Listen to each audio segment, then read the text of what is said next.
Vladimir Putin answered questions from French journalists.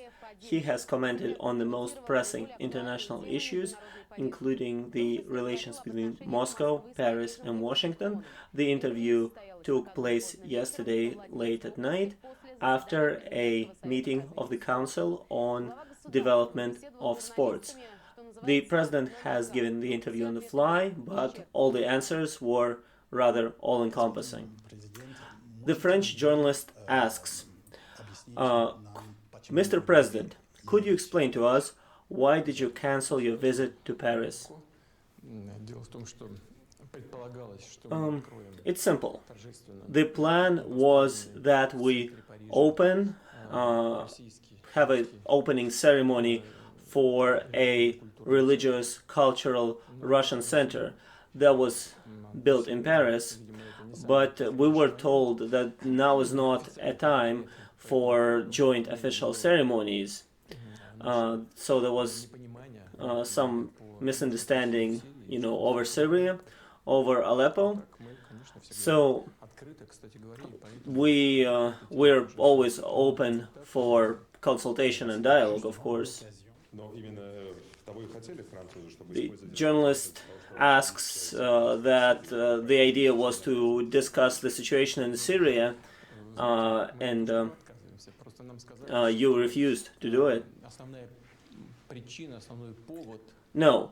The main reason, the main cause for my trip to Paris was opening this cultural religious center. And since we were told that this is inappropriate now, then we will probably have plenty of other opportunities to talk about Syria. We don't have any limitations in having an open dialogue. But since we were told that this is not a great time for joint appearances, then why would we go?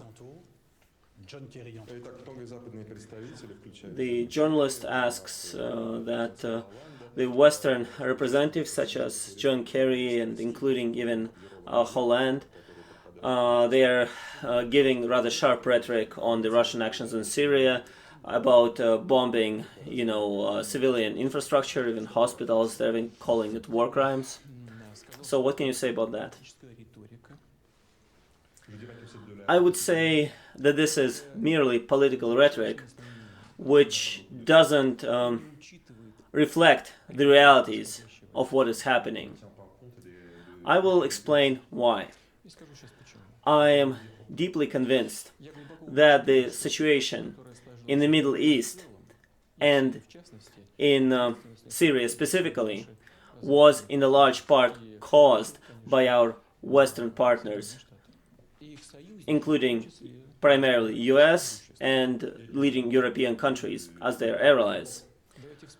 Let's remember how they wholeheartedly supported the so-called Arab Spring. So what? What did this optimism result in? What did it give us now?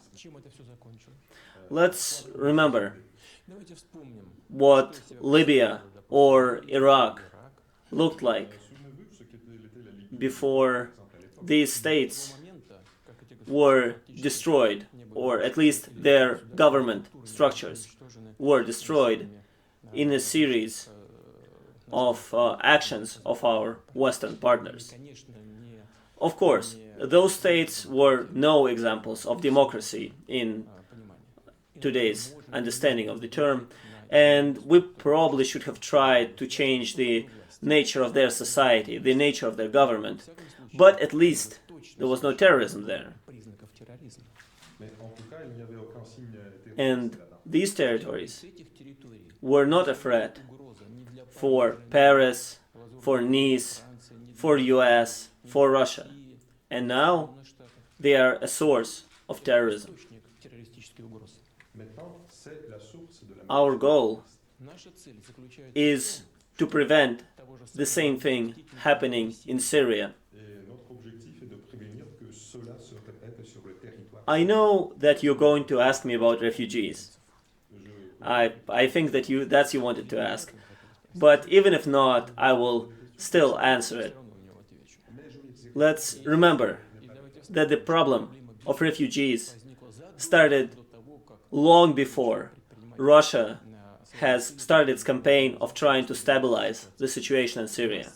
The mass exodus of people from the Middle East, from Africa, from Afghanistan, it started long before our campaign in helping the Syrian government. Accusing Russia of causing this refugee crisis is completely baseless. Our goal is to normalize the situation and enable the people to return to Syria. Now, talking about the humanitarian situation around Aleppo.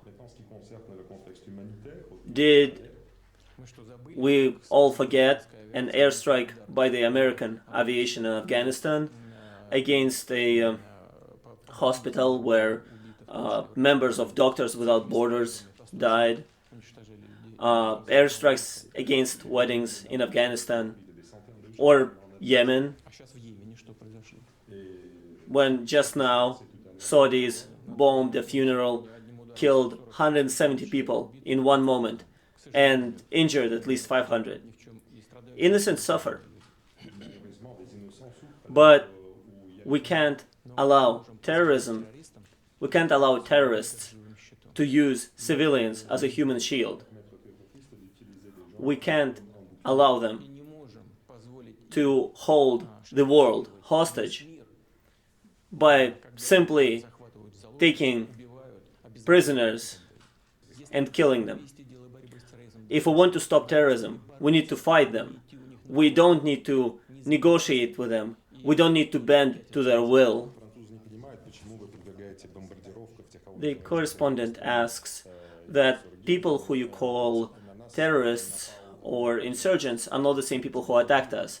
We were attacked by the members of ISIS, which is not controlling Aleppo. Aleppo is controlled by another terrorist organization, Jabhat al-Nusra. This organization was always considered the Syrian branch of Al-Qaeda. It is on the list of terrorist organizations of the UN. We are quite dumbfounded and amazed by our partners, including our American partners, trying to view it as a non-terrorist movement and move it off this list. I think that our partners are constantly making the same mistake. They want to use the fighting ability of these terrorist organizations to achieve their short-term political goals, specifically in this case to overthrow Assad and his secular government.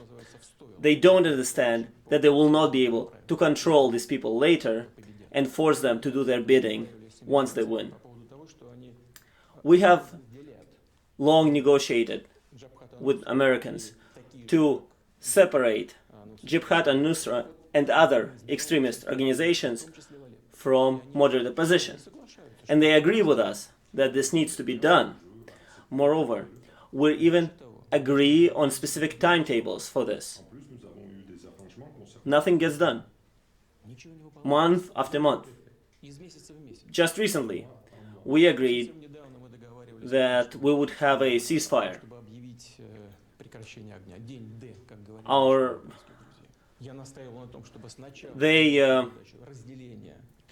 I have insisted for them to separate Jabhat al-Nusra from the healthy, moderate opposition, but they insisted to have a ceasefire first and then to separate the opposition into terrorists and non-terrorists. Eventually, we agreed with them, we accepted their idea, and on September 12th, we declared a ceasefire. On September 16th, 4 days later, the American aviation conducted an airstrike against Syrian army position, killing 70 government soldiers, and right after the airstrike, ISIS has started their offensive in the area. Of course, our American colleagues told us that this was a mistake, but this was a mistake where they killed 70 people, first of all. And second, ISIS was somehow ready to attack right after the airstrike. And we were also told by one of the American officers that they prepared this airstrike for several days. So, who is to blame for the failure of the ceasefire after this?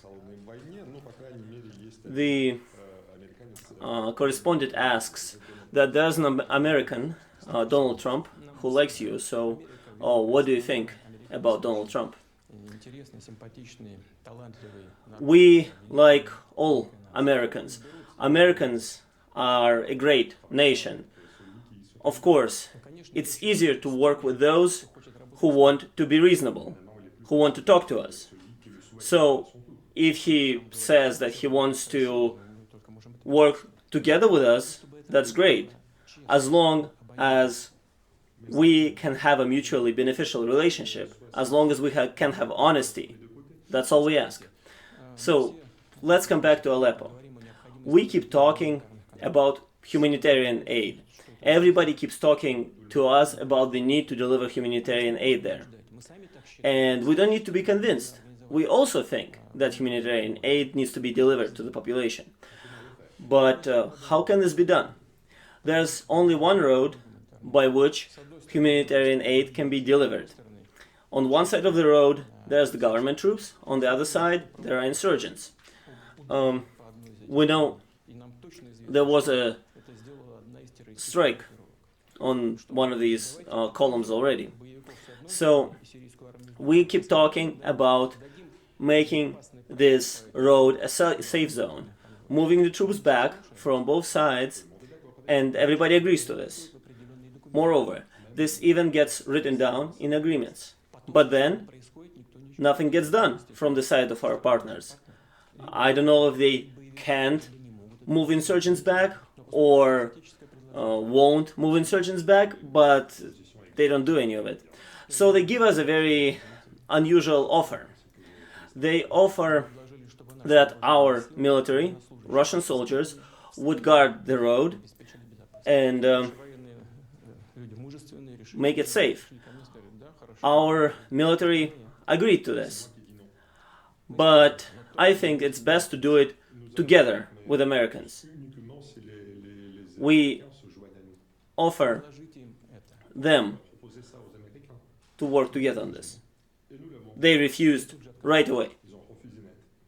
So, they don't want to guard the road together with us. They don't want to move the insurgents back from the road. So, the only way to deal with problems like these is to build trust, to increase the level of trust and cooperation between ourselves. We need to understand that these threats are common threats, that we need to work against them together. We have a great relationship with the French special services. Our anti-terror specialists and the French and other European specialists have a great relationship. But it doesn't always work like that. Oftentimes, when we give our American partners information, they completely fail to react to it. You know, we gave them information on Tsarnaev brothers, the Boston bombers. The first time we sent them information, we got no reaction. When we sent them a paper the second time, they told us not to talk to them, that these guys are US citizens. As a result, there was an act of terror in the US. So, isn't this an example of neglecting cooperation in this sensitive area is hurting everybody? So, we need to focus not on political rhetoric, but on resolving the situation on the ground in Syria. And the only solution here is to convince all the sides of the conflict to resolve the situation politically. We have convinced President Assad to accept a new constitution and to have a new election. But nobody else is agreeing to do this. If people vote to change the government, great. Under strict international control, under strict international inspection, why can't our Western partners be pleased with a democratic solution? But we're keeping optimistic and hoping to convince everybody that this is the only way to solve the problem in Syria.